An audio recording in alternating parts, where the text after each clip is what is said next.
Serious বিষয় বহুত চলি আছে, সেইবোৰৰ কথা সকলোৱে ক'ব।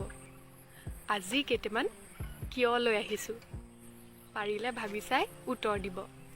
অকল ছোৱালী দিলেই হ'ব আমাক, যৌতুক দিব নালাগে বুলি কয়।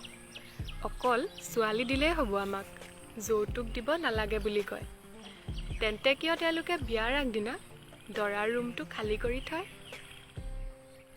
ভোকত থাকিলেও সুখ পাব, বিয়াৰ আগত তাই ল'ৰাটোক কয়। ভোকত থাকিলেও সুখ পাব, বিয়াৰ আগত তাই ল'ৰাটোক কয়। তাইয়েই কিয় বিয়াত জোৰোণৰ দিনা পাটৰ কাপোৰৰ হিচাপ লয়?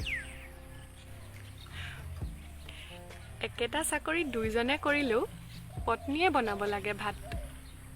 একেটা চাকৰি দুইজনে কৰিলেও পত্নীয়ে বনাব লাগে ভাত। এমাহত 3 দিন পাকঘৰত সোমাওঁতেই স্বামীৰ কিয় হেৰাই গ'ল মাত?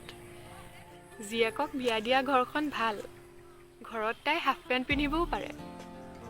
জীয়েকক বিয়া দিয়া ঘৰখন ভাল, ঘৰত তাই হাফ পেণ্ট পিন্ধিবও পাৰে। আপোনাৰ বোৱাৰীৰো গৰম উঠে, তাই পিন্ধিলে কিয় আপত্তি কৰে? ল'ৰাটোক মোবাইলটো চাবলৈ দি আপুনি শান্তিৰে ঘৰৰ কাম কৰে।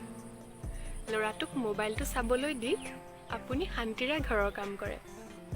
পাছত মোবাইলৰ নিচা হ'ল বুলি ল'ৰাটোক এনেই কিয় মাৰে? মোবাইলৰ নিচা বুলি মাকহঁতৰ আপত্তি, মোবাইলে ল'ৰাৰ মূৰ খাইছে। মোবাইলৰ নিচা বুলি মাকহঁতৰ আপত্তি, মোবাইলে ল'ৰাৰ মূৰ খাইছে। এনেয়ে থকাতকৈ এইখনকে পঢ় বুলি কিতাপ এখন আনি দি পাইছে। আজিৰ কিয় এইকেইটাই সদায় দেখি থকা। উত্তৰবোৰ এবাৰ হ'লেও ভাবিব। মনত বহুত কিয় আছে, সজাই পৰাই লওঁ, অহাবাৰলৈ সাজু হৈ থাকিব।